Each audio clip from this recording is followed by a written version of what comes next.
Good morning. You're listening to Central Wisconsin's 24-hour information station, WFHR. It's time now for the Morning Magazine.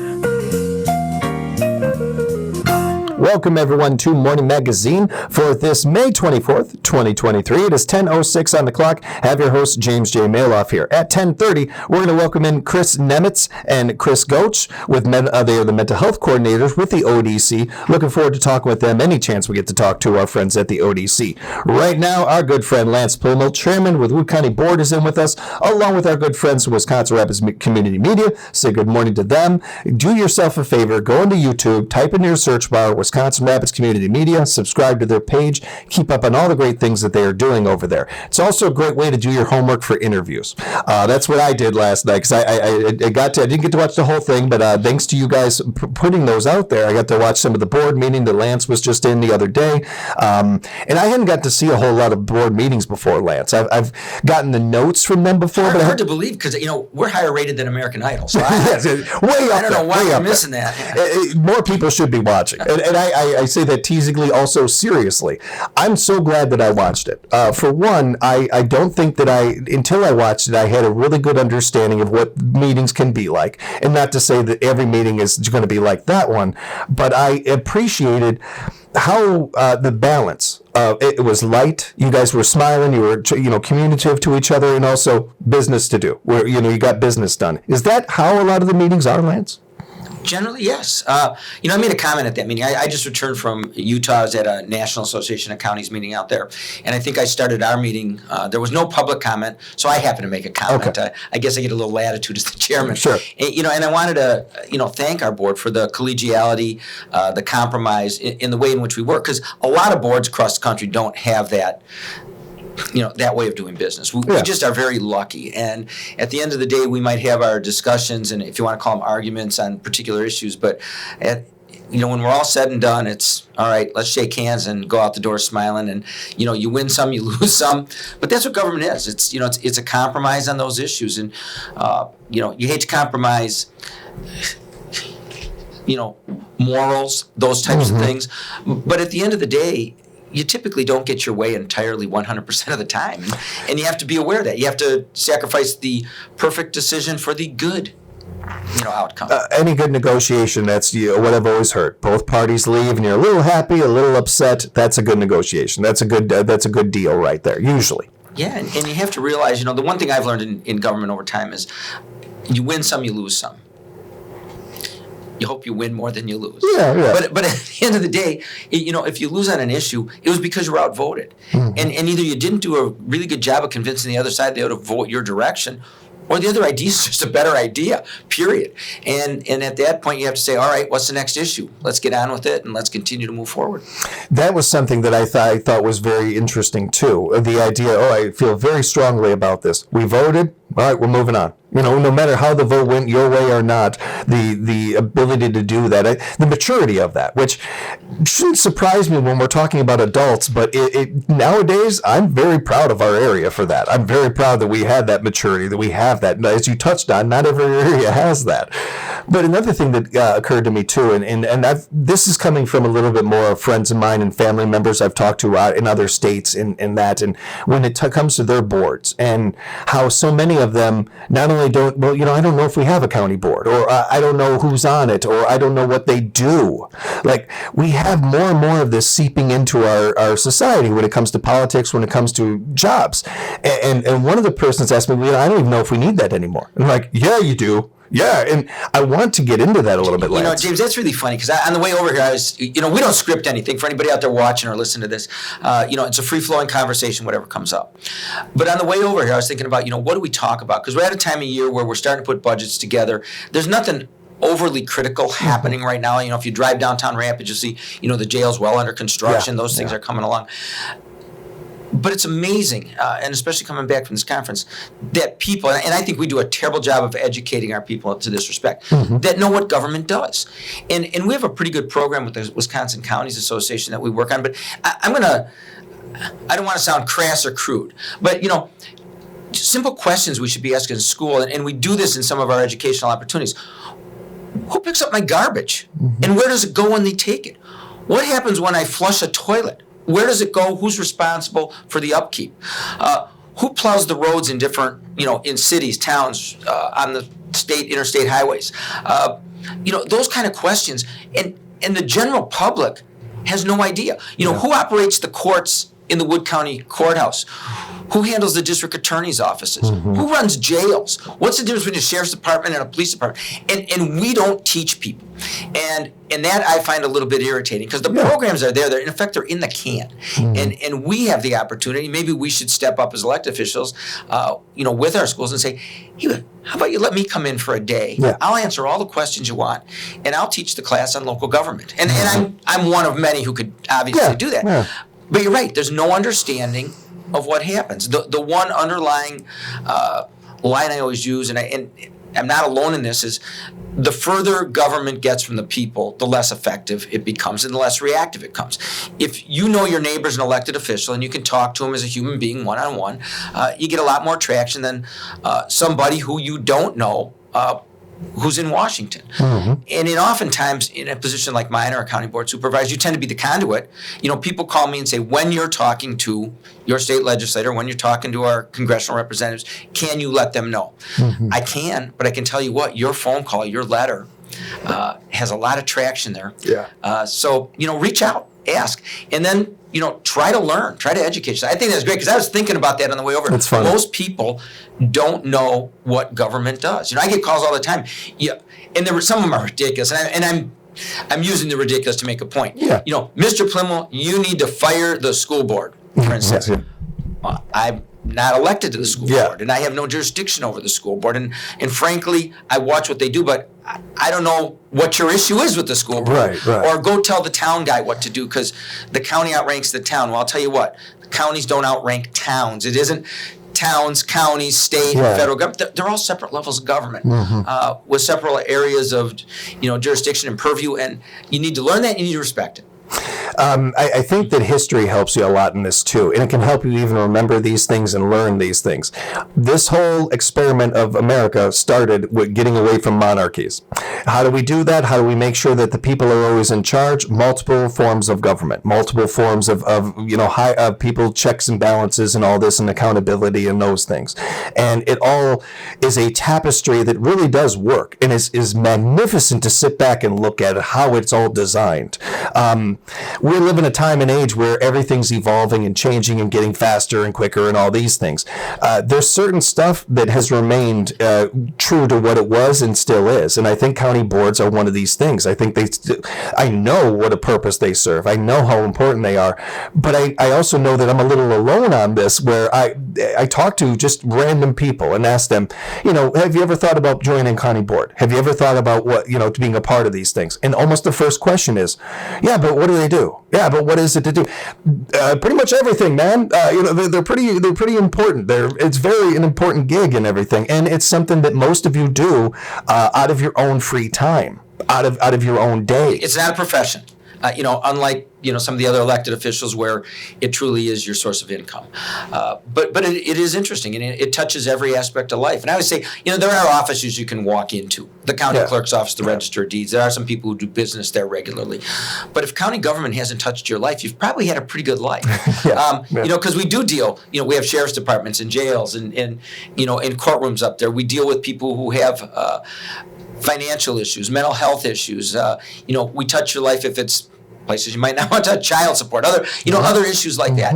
And then there are offices, obviously, like our parks offices, planning and zoning, that you might be touched by or you might go in and ask for help. But generally speaking, people don't know what county government does. We have 650 employees, providing everything from, you look at Edgewater Haven down here to our facility up in Northwood County, previously referred to as Norwood, which most people would recognize that name, to all the other myriad of services that we provide, and they're wide-ranging. When I first ran for office, I was asking a debate, how many county employees are there? And my mind's going really quick. I'm trying to calculate. I'm thinking 200. I'm thinking that's probably 50 people in the sheriff's department, 50 in the highway department, and I'm thinking, now this goes back 25, 30 years. I'm thinking, got to be 100 others laid around somewhere. 650. And then you start thinking, well, those operations, the Edgewaters, Norwoods, our mental health people, our child protective services, adult protective, those are 24/7 operations. one person doesn't cover a day. And yeah, so there's a lot of people. The scope of county government is huge. We're in a time and age where there's a million outlets for people to voice their opinions and their 2 cents and all that, and we have a lot of it. And that's part of the beauty of our country is the ability to be able to do that. But there are so many people that are barking and they're not looking into where they can get the answers. They're just throwing it out into the ether, and it's not hard to get the answers to a lot of these things. And as Lance touched on, asking public officials, talking to them is very important and very key to this. It's getting harder and harder to get people to be board members, to join things, to be a part of these things, to take from their personal time to do this stuff. I genuinely think we would have better numbers of that if we were better about getting the information out there of what and how important these jobs are. I talk about this with Senator Teston, Representative Krug, even Katrina Schenkler. We've talked about this, where we've got a young generation paying attention right now, and they're taking all this in. And what they're seeing on the news is nothing but negative about politics. Nothing but even somebody that you might like from a friendly, quote unquote, friendly news source is going to be harsh on politics. How, if you're a young person, why would I want to do that job?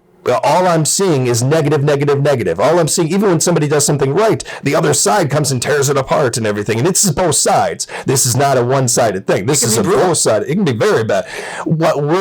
If I'm a young person, I'll go start something on Etsy. I'd rather do that than jump into politics. So this is the danger we're running into, where we're going to get people that are into these jobs that are just in it for the ego, that are just in it because I want my 15 seconds of fame, which is also another issue. I think that one of the ways you create this is what you were touching on before, Lance. Start with the garbage.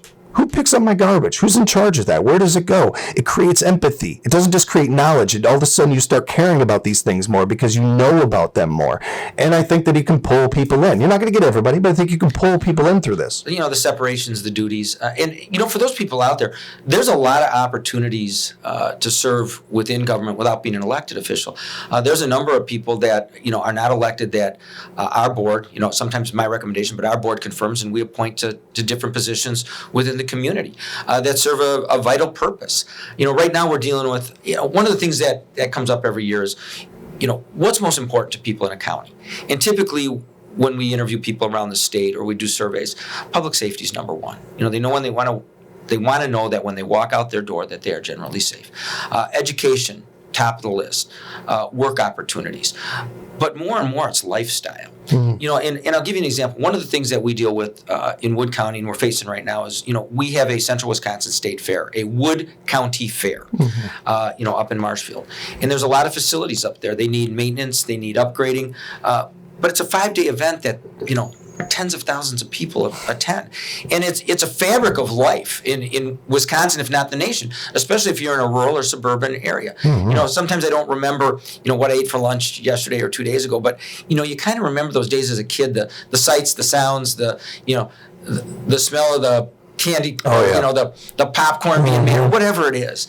And, we are instrumental in running that fair, the county, and we have a newer county board supervisor. His name's Jeff Penscover, and Jeff is kind of taking the bull by the horns on helping us understand that and what might be necessary to improve those fairgrounds. So, one of the things we look at as a county is not just providing what I'd call those vital services, but providing those services that make for a lifestyle that's attractive to people to come to the area. Mm-hmm. And, so right now, we're looking at how we do some improvements up there and host bigger events and bring people to a community. What's the identifying factor within a community? We have Cranberry Blossom Festival down here. I personally would like to see that in a centralized location where everything's in one place, where people really know where to go, when to go, and how to get there. But like with Marshfield, the fairgrounds, we don't always have the facilities to do that. When I travel around the country, there is nowhere in Wood County right now that we can host a really large event. Mm-hmm. And so one of the things we're looking up in Marshfield is a fairly large, call it whatever you want to find, but exposition kind of center. And I don't mean anything fancy, but just a big building where we can bring in events, whether it be summer, fall, winter, enough square footage to have some event of some magnitude. Now, we're not going to be Madison, Milwaukee, or Greenville. We're not going to bring the NFL draft to Marshfield. That's where I was going to go with this. All right, fine, I'll back off. But if you don't think that, what people don't realize is government responsibility and financial success don't end at a city's border or a county's border or necessarily a state. The NFL draft, you've seen the numbers. They're talking $90+ million coming to the community. Hundreds of thousands of people. Same thing with the U.S. Senior Open. This year in Portage County, in Stevens Point. If you don't think you're going to have a spillover into all the other, surrounding towns, villages, counties, as well as the economic benefit to place the hotels, restaurants, gas stations, but even the golf courses. Those people that come to visit are going to go play the Arrowheads and the Sand Valleys and the other courses in the area. They're going to go to the Kohler area. Bringing those people in the state is extremely important. You have a national convention, political convention coming in to Milwaukee. I mean, these are huge. And so the way we want to position ourselves is that when people visit our community, there's a sense of community, and there's a sense of people are friendly, welcoming, and that's what I get kind of overwhelmingly when people come here. They say, I can't believe how friendly the community is. When my family first moved here, we were blown away by the water ski show tournament. We didn't know about Biggest it or water anything. ski tournament in the world. Yep. And we were so excited about it. We'd go down there, we'd take it all in and everything. And we didn't know anybody in town, so we were just talking to people and mingling. And one of the people we were talking to was a couple that had moved to the area like 5-10 years before that, but they had found out about this area through the water ski show tournament. They liked the area, came here every year, and just decided one year, we're going to stay. And I don't know if they're still here or not or anything, but I'll never forget that because it was interesting to run into other transplants. It was interesting, like just out of nowhere, but it spoke to this area, and it's a story that I've read, and I've run into so many people that are from a neighboring town or from another state. They came here to visit or something, or they came through here like my papa did when he drove semi and fell in love with this area. It's just getting them here. And to your point about all those events you touched on, statistically, some of those events, if 10 people showed up at one of those events, 3 to 4 of those people are going to want to come back. And they're going to come back, and they may even move here. So again, to the importance of population and how much it's every community like ours is trying to keep their population in check and keep it at a certain level. That helps that too. And that's a tough part to run all of these events. And the water ski tournament's a great example. The Wisconsin State Water Ski Show Tournament, largest water ski tournament in the world. Hosted in Wisconsin Rapids. It's been hosted here for half a century. Yeah. Fantastic event. People from all over the country, not just Wisconsin, show up at that event. And when I travel around the state, and I used to tell people this that were in the paper industry, I said, you won't believe this, but when I travel, people often don't say to me it's the home of Consolidated Papers. They say it's the home of that big water ski tournament. Yeah. So we have to be cognizant of that. What those events bring into community. But those events don't run with just members of, for instance, the aqua skiers. Just like I'm talking with the fair. It takes hundreds, if not thousands of volunteers to pull those events off. And I can tell you, because I'm familiar with these, they start planning next year's event the day after this year's event ends. And it takes... I don't want to leave people out, but I'm going to eventually, because I'm going to name somebody. It takes members of, whether it be the Kiwanis, the Lions, the Rotary, that pitch in at those events. They show up, they help, they cook, they clean. They make the community vital in that respect. So there's a lot of opportunities. And the thing that I find most frustrating today is when I hear a young person tell me, there's nothing to do. Yeah. And then they tell me, but I don't have time to do anything. And I'm going, wait a minute. Generationally, without the conveniences we have today, I didn't get to used to sit down at a keyboard in a word processor and go, backspace, correct, go. You type a full page, and if you made a one-letter mistake, you type the whole page over because the professor wouldn't accept an erasure. Yes. So we all had kids. We had less opportunity to travel, or it took more time. Typically, by plane now, it used to be by car before that, horse and buggy. Didn't have word processors, didn't have information at my fingertips, and we did it. And when I hear people today say, I just don't have time to be part of that organization, or I don't have time to help out in the community, I'm going, it's not that you don't have time, you don't want to have time. Yeah. Go make some time. So at the end of the day, we're going to be judged, generationally, by the successes or failures of the following generation. Yep. And if there's nobody there to mentor, and that's maybe what I personally take most pride in, is who do you see inclination, talent, or the willingness to do something? And how can I help them? I know the next generation coming up behind me, let's say politically, they're smarter. Yeah. They're more tech savvy. Some cases more educated. Those that are willing to do that have a huge head start on those of us who are older. I'm not going to say old, but older. Older. that's my encouragement to everybody out there is be involved in something. You can't sit in your basement all day looking at a screen and assume that you're going to make a real big difference in society. I wanted to wrap up with your conference that you just attended. How did that go? Any headlines from that conference? Yeah, it's a great conference. So it's the National Association of Counties has a conference every year. They have a national conference, which is going to be in Austin this year. They also have one for the Western region of the United States. And, the big takeaway from that is the water issue out west. I mean, you look at the levels of Lake Mead. Although Lake Powell has gone up already 70 feet. Think about that. It's gone up 70 feet. They're predicting 90 due to the snowpack. But, fresh, clean water is the new oil, And when we've done some surveys and they say, where's the most attractive place for people to, for in-migration in the next 30, 50 years, believe it or not, the number one place in the nation listed was Duluth, Minnesota. I believe it. And I thought everybody left Duluth to go south because of the weather. Right. But, an unlimited supply, basically, of fresh water.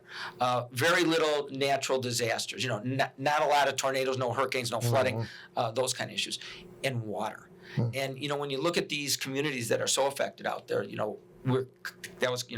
Arizona, New Mexico, California. We were just dealing with this. Nevada.